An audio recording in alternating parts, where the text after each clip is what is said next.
Olá, boa noite. A semana que passou teve movimentação e muito protesto dos taxistas aqui do Distrito Federal. Eles saíram em carreata do aeroporto Juscelino Kubitschek até o Palácio do Buriti para pressionar o governo a proibir o uso do aplicativo Uber aqui na capital do país. O Uber oferece um serviço parecido com o do táxi tradicional, só que trabalha com carros e motoristas particulares. O serviço costuma até ser um pouco mais barato que o de táxi. E o pagamento não é feito ao motorista. O passageiro paga à central com o cartão de crédito cadastrado anteriormente. Pois bem, o barulho dos taxistas deu resultado. A Câmara Legislativa cedeu à pressão e aprovou uma lei distrital que cria uma espécie de reserva de mercado. Se a lei for sancionada pelo governador, só os motoristas credenciados junto ao governo, como os taxistas, vão poder fazer transporte particular de passageiros. Hoje aqui no Band Entrevista, nós vamos discutir essa lei e as vantagens e as desvantagens dela e do Uber. Quem ganha e quem perde? É possível mudar essa lei? O aplicativo deve ser legalizado ou proibido?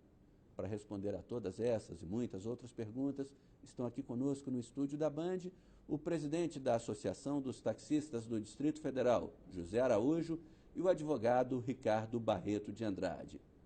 Boa noite a vocês dois. Boa noite. Obrigado pela presença aqui nos estúdios da Band. Eu queria começar essa nossa conversa, esse nosso debate, com a seguinte pergunta. Primeiro, para o Araújo. Araújo, por que, na sua opinião, o Uber deve ser proibido? Bom, no meu entendimento e no entendimento da categoria de taxista, não do Distrito Federal, mas do mundo inteiro, é bom ressaltar isso, né, que não é uma vontade dos taxistas do Distrito Federal. É uma vontade dos taxistas do mundo inteiro. Como nós podemos ver, a mídia está informando o tempo todo sobre isso. Baseado sempre nas leis que regem o país, ou os estados, ou o Distrito Federal, como é o nosso caso aqui em Brasília. Então, nós temos uma lei distrital que ela regulamenta o serviço de táxi e através do órgão gestor, que é da Secretaria de Mobilidade, que é quem diz como deve funcionar o serviço de táxi, como o taxista deve se vestir, quais os carros que devem aderir ao sistema, as cores desses carros, né? O governo determina a tarifa, né? Nós temos algumas diversidades, e tudo regido por lei, né? Tarifa com seus valores de bandeira 1, de bandeira 2, de bandeirada, né? Então, o que acontece? Nós entendemos que a Uber está atropelando toda essa situação, não somente da lei do Distrito Federal, mas também da lei federal. A lei federal, ela traz o táxi como aquele que tem o direito de fazer o transporte individual de passageiros. Bom, o nosso intuito aqui é promover o debate, a discussão, não é a priori do apresentador nem defender um nem outro, mas nós vamos voltar nessa questão da regulamentação aí, certo, porque toda a sua argumentação foi com relação à questão do táxi, e o serviço do Uber não é exatamente serviço de táxi. Nós vamos voltar nisso já já. Agora eu queria a sua opinião, Ricardo Barreto. Por que, na sua opinião, o Uber deve ser, sim, legalizado, legitimado? Olha, Sérgio, o Araújo bem colocou aqui, o serviço de táxi ele é um serviço previsto, a sua previsão está em lei federal e ele é regulamentado também, o Araújo bem sabe, por uma legislação local. De fato, há todo um conjunto de regras que disciplina a atividade do taxista profissional e que lhe dão a característica de taxista. O serviço de táxi é prestado por um veículo próprio, um veículo que tem uma inscrição de táxi, que tem uma cor apropriada, um veículo que tem uma série de prerrogativas ou privilégios de, por exemplo, usar a faixa destinada ao transporte coletivo, como a faixa de ônibus. Ela tem acesso, o taxista tem acesso ao ponto de táxi, né, que é uma área destinada, uma área pública, destinada especialmente ao estacionamento de veículos para ali aguardar. Há uma garantia de remuneração mínima por meio da bandeirada. Enfim, é todo um regime de natureza essencialmente pública, né? É um serviço de utilidade pública, não chega a ser serviço público, por isso ele se difere do transporte coletivo, que a Constituição Federal determina que é serviço público. O táxi não é serviço público, ele é um serviço de utilidade pública, relevantíssimo para a sociedade, mas está previsto em lei, não na Constituição. Agora, daí por que é relevante fazer essa diferença? O táxi, por todas as características, Sérgio, ele tem uma natureza de ostensividade, ou seja, o passageiro ele pode abordar um táxi na rua só por vê-lo, ele já identifica que se trata de um táxi. Essa característica da ostensividade, de fato, aí eu concordo com o Araújo, o Uber, se hoje o Uber ou qualquer outro aplicativo pretendesse fazer a inscrição no veículo e tornar o serviço ostensivo, eu concordaria plenamente que se trataria de algo irregular. Mas essa ostensividade o Uber não tem, esse serviço não tem. Essa ostensividade, eu concordo que ela é típica do táxi e que deve ser reservada com exclusividade ao táxi. Outra coisa é o serviço prestado por meio dos aplicativos, entre os quais se destaca o Uber. Mas não é também um serviço de utilidade pública, assim como o serviço de táxi? É um serviço de natureza estritamente privada que é prestado ao público, né? É um serviço de natureza estritamente privada, por quê? Porque o contato do usuário com o motorista é feito por intermédio do aplicativo e é uma corrida sob demanda, né? O que a gente está falando não é de corrida baseada em ostensividade, sim corrida sob demanda. Mas aí eu pergunto também aos dois, e aproveitando esse seu gancho, ele não é uma relação privada dentro de um setor econômico de utilidade pública e que, teoricamente, então, deveria ser regulamentado também e fiscalizado pelo poder público? Primeiro, Ricardo. Não há dúvidas de que o Uber ou esse serviço precisa ser regulamentado, mas ele precisa ser regulamentado com base no poder de polícia estatal, que regulamenta uma série de atividades, Sérgio, como regulamenta escolas particulares, hospitais particulares, uma padaria, por exemplo, que é uma atividade privada, vender pão é uma atividade privada, há toda uma fiscalização da vigilância sanitária, por exemplo, no exercício do poder de polícia. O que eu defendo pessoalmente é que o Estado possa regulamentar o Uber como uma atividade privada, exercendo o seu poder de polícia. Com uma regulamentação do poder público, Araújo, você acha que para a categoria aceitaria uma regulamentação para um serviço estilo Uber ou outro aplicativo? Veja bem, a questão que o Sérgio, que o Ricardo colocou, de que a necessidade de ser regulamentada, ela é razoável. Por quê? Se nós, como taxistas, somos regulamentados, e por isso nós lutamos contra, não a Uber, nós lutamos contra a clandestinidade. O que nós temos muito no transporte do Distrito Federal, carros fazendo serviço de W3 Sul e Norte. Agora, a diferença para a Uber é apenas o quê? A modernidade. Ou seja, a coisa é bonita, é ostensiva, então isso elimina a legalidade da situação. Então, o que acontece? Se a Uber quer funcionar, por que não espera, então, ser regulamentado? Vai correr atrás para regulamentar uma lei. E não podemos esquecer que o serviço de táxi, ele é regulamentado pelo município. No nosso caso, regulamentado pelo Distrito Federal. Portanto, o Distrito Federal tem o poder, através da Câmara Legislativa e seu governador, de sancionar leis que venham dizer como deve ser funcionado, ou não. Bom, e por falar nisso, nesta semana, na quarta-feira passada, surgiu um fato novo, né? A Câmara Distrital aprovou uma lei que limita a prestação de serviços de transporte particular aos táxis. A gente vai fazer um breve intervalo e já a gente volta a conversar com os dois convidados exatamente sobre essa lei aprovada pela Câmara Distrital. Até já.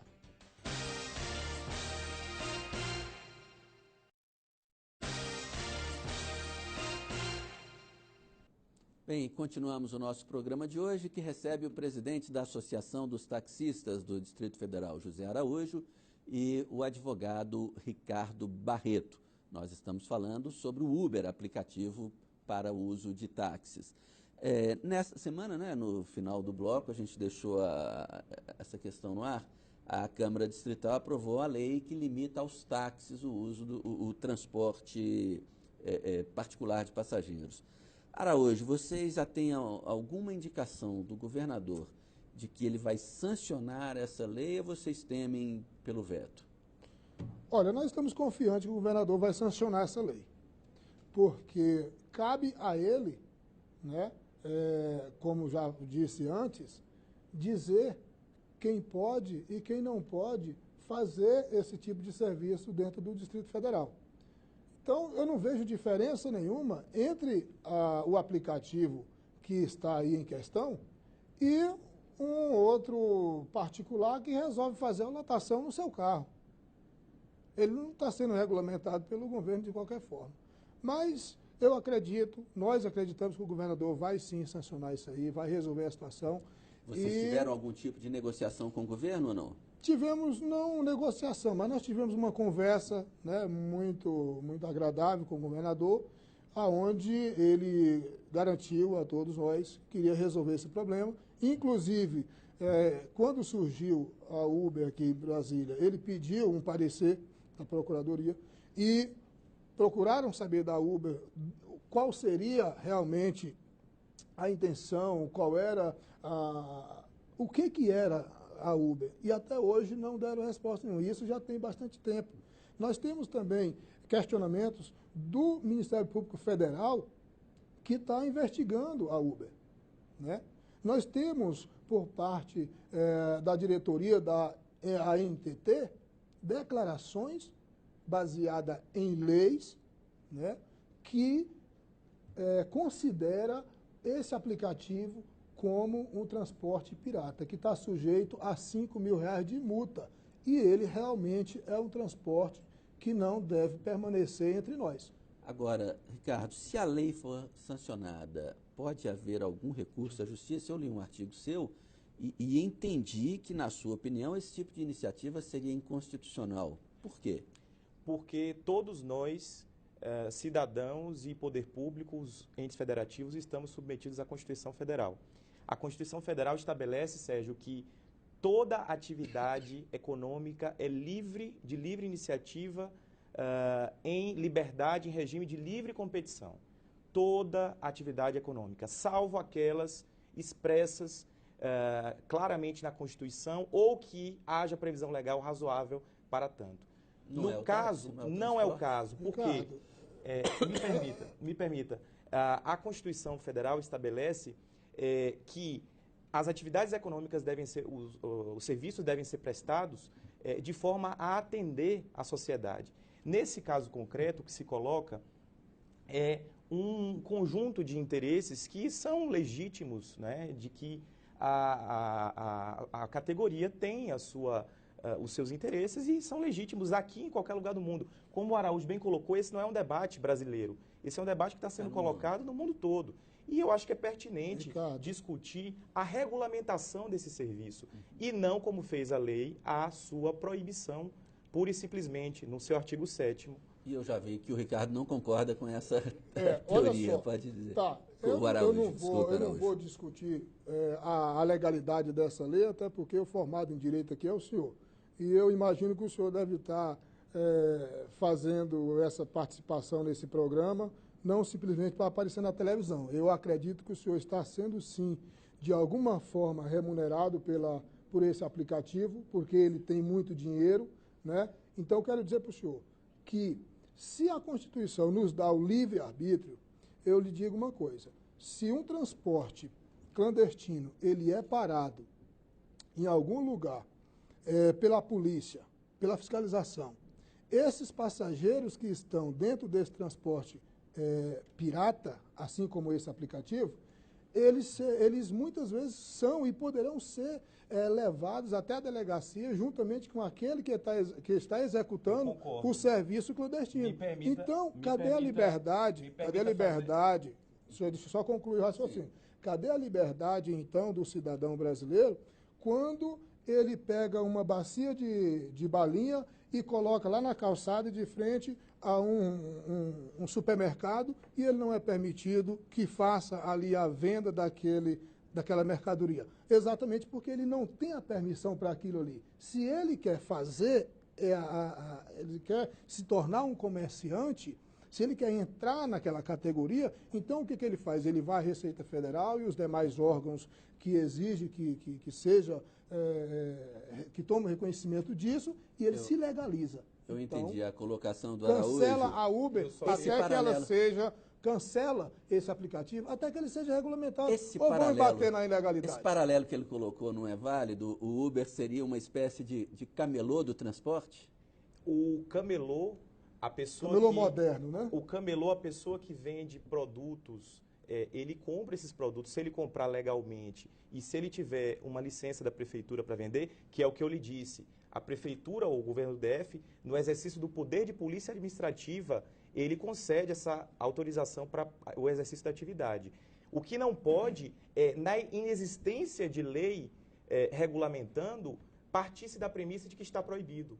E nesse sentido é que essa lei ela vem de uma forma inconstitucional proibir a atividade, porque se viesse uma lei dizendo que não pode vender balinha, mesmo que você esteja cadastrado na Receita Federal, mesmo que você esteja pagando todos os tributos, todo mundo ia achar que está errado. Mas a Uber está pagando isso? A Uber está registrada? Me permita só fazer um comentário aqui, que é o seguinte. Eu não estou sendo pago pelo Uber ou por ninguém para estar aqui. Eu estou aqui em defesa da convicção que manifestei num artigo acadêmico que sou mestre e doutorando em Direito pela UNB.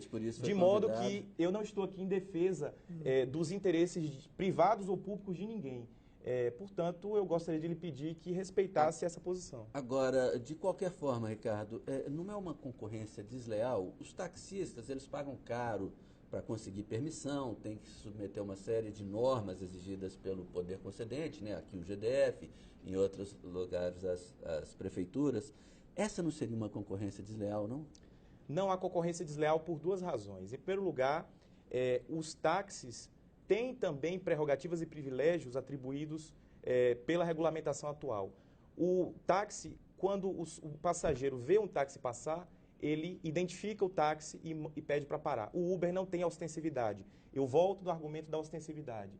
Daí que eu faço a diferença entre o serviço privado, a corrida sob demanda e a ostensividade que o táxi tem. Para encerrar esse bloco, Araújo, eu fiz essa pergunta para o Ricardo, mas me ocorreu aqui uma outra coisa. Essa disputa que com a questão da permissão, que é cara e tudo, que aparentemente pode dar essa vantagem ao motorista do Uber, ela não acaba equilibrada pelo fato de que vocês têm uma série de isenções para comprar o táxi e ele acaba ficando muito mais barato do que para o motorista particular? Então, nós temos essas isenções exatamente, eu bato nessa mesma tecla, pelo fato de nós sermos legalizados, né? Pelo fato de sermos reconhecidos como uma categoria que presta um serviço essencial, tá? E não é um serviço feito nas escondidas, não. Como o Ricardo está falando aqui, o táxi ele é fácil de ser identificado. Agora, a Uber, como ela é fácil de ser identificada?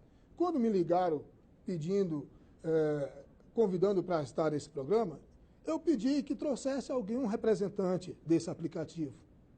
Coisa que não trouxeram, por quê? Porque não tem. Tem aqui em Brasília. Então, não tem em Brasília. Assim como não tem no Rio Grande do Sul, não tem em Belo Horizonte, não tem. O que acontece? Se um passageiro se sentir lesado ou, de qualquer forma, insatisfeito com aquele serviço, a quem ele vai recorrer? Imagino que é o próprio motorista, né? Mas a gente vai continuar, vai pagar um preço que não é dele. Mas a gente vai continuar esse assunto já, porque é hora de fazer mais um intervalo, que é bem rapidinho, tá? Sai daí não, que já eu volto com o advogado Ricardo Barreto e com o presidente da Associação dos Taxistas, José Araújo. Até já.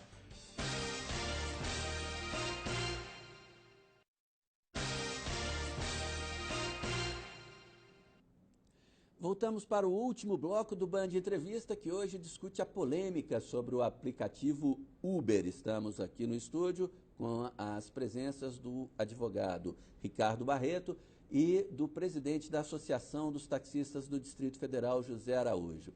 Bom, eu queria fazer uma mesma pergunta aos dois agora. Me parece que nos dois primeiros blocos, o centro da polêmica parece que é a questão da regulamentação. Ricardo, na sua opinião, o Uber pode e deve ser regulamentado e fiscalizado? Araújo, se houver uma regulamentação, vocês admitem a disputa de mercado com esse novo ator aí?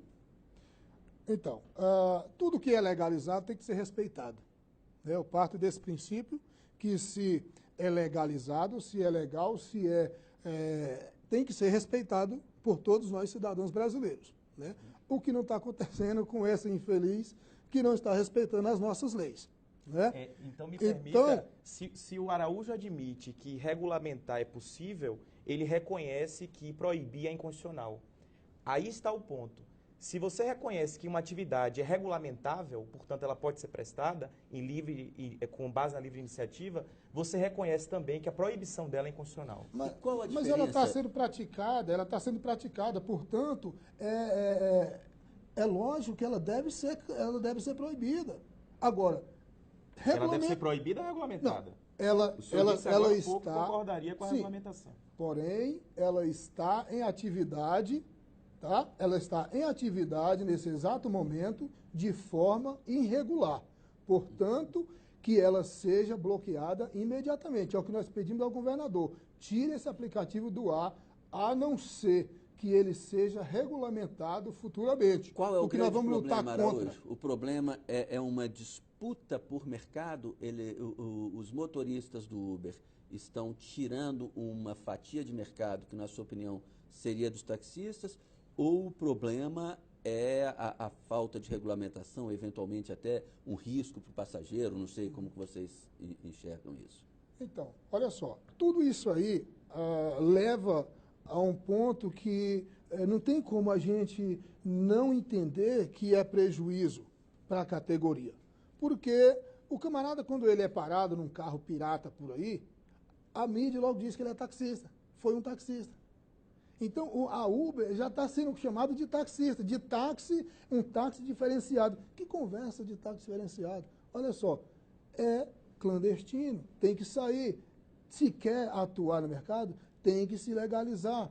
Tá? Nós, taxistas, recebemos uma cobrança 24 horas, uma cobrança da fiscalização, e a Uber, qual é a fiscalização que ela tem? Em contrapartida, ela está fazendo o mesmo serviço que eu faço. Agora, Araújo, de qualquer forma, a Band TV e a Rádio Band News FM recebeu nos últimos dias aqui dezenas de mensagens via internet, Twitter e tudo, que os usuários do Uber estão satisfeitos com a qualidade do serviço. Agora, como então legalizar, trazer essa prestação de serviço que hoje está meio à sombra, trazer para legalidade, para regulamentação, Ricardo? Sérgio, como eu mencionei há pouco, há uma competição entre o serviço prestado pelo Uber ou por outros aplicativos e o táxi apenas parcial. Não há competição na corrida que é baseada na ostensividade. O Uber não compete com o táxi quando o passageiro para o táxi na rua ou vai no ponto de táxi. O Uber compete com o táxi na corrida sob demanda. Há uma competição parcial no setor. Tem uma fila de Uber lá nas proximidades do aeroporto e dos hotéis. Como é que você está dizendo que eles não invadem os pontos de táxi? Por isso é que tem que regulamentar. Vai nos pontos de táxi que você vai ver o tanto de carro que estão ali. O senhor não pode... Eu não estou defendendo nenhuma situação concreta. Estou falando em tese. Só estou complementando aqui porque você falou que essa é a típica o Uber situação, não invade os pontos. Eles estão invadindo, sim. Nós podemos a qualquer momento ir nas proximidades dos hotéis, do aeroporto, da rodoviária interestadual, dos shoppings, que você vai ver eles em tese eles só podem atender a chamada do aplicativo. Que eu veria mas eles estão lá. Eu ficaria muito feliz em ver o Araújo defendendo o que eu defendo, que é exatamente isso. O Uber ele só poderia atuar até a corrida sob demanda. Na corrida é o que eu defendo. Na corrida ostensiva permaneceria o táxi exclusivo. Bom, o nosso tempo está praticamente terminado. Eu queria pedir para a gente encerrar 30 segundos para cada um. É possível um acordo? É possível o táxi formal e o aplicativo, seja Uber ou qualquer outro nome, conviverem no mercado, Araújo? Olha, atualmente não. Inclusive, nós temos o conhecimento aí no boca a boca que esse aplicativo está querendo fazer uma manifestação. Nós queremos dizer que nós vamos fazer a manifestação no mesmo dia que eles estiverem fazendo a manifestação. E eu queria perguntar para o Ricardo se ele tem conhecimento e se é verdade que em Paris tem alguns executivos dessa empresa, né, presos por suas atividades irregulares, né? E por que também que esse aplicativo diz que é um aplicativo de carona? Como é que é carona e cobra no final desse trajeto? Então, eles estão se contradizendo por si só. Não faz um serviço de táxi, mas pega o passageiro de um local e leva até o seu destino. Então, okay. 30 segundos. Isso. É possível a convivência? É possível a regulamentação? Sem dúvida. Só dizendo ao Araújo que, como eu não represento o Uber, eu não posso falar por ninguém que esteja preso do Uber. Mas, sem dúvida, é possível regulamentar, é necessário regulamentar e fiscalizar, e é necessário viabilizar, por meio da regulamentação, a convivência entre os dois serviços. É plenamente possível aqui no mundo todo. As pessoas, como se trata de algo novo, está tendo essa celeuma toda, mas vai se chegar a uma solução negociada. Eu gostaria apenas, para finalizar, de dizer que essa lei que foi aprovada essa semana, o artigo 7º da lei especialmente, é inconstitucional. Gostaria de pedir ao governador Hollenberg que vete o dispositivo, se não a lei toda, pelo menos o artigo 7º, e que ele reflita que deve, neste caso, atender à Constituição Federal e não apenas uma categoria e os seus interesses. Deve atender à sociedade que o elegeu democraticamente e amplamente. Ok, muito obrigado pela presença de vocês dois aqui. É claro que esse assunto não morre tão cedo ainda, vai dar muito pano para manga. O Band Entrevista de hoje fica por aqui. Muito obrigado pela sua companhia e audiência. A gente volta na próxima semana. Boa noite, até lá.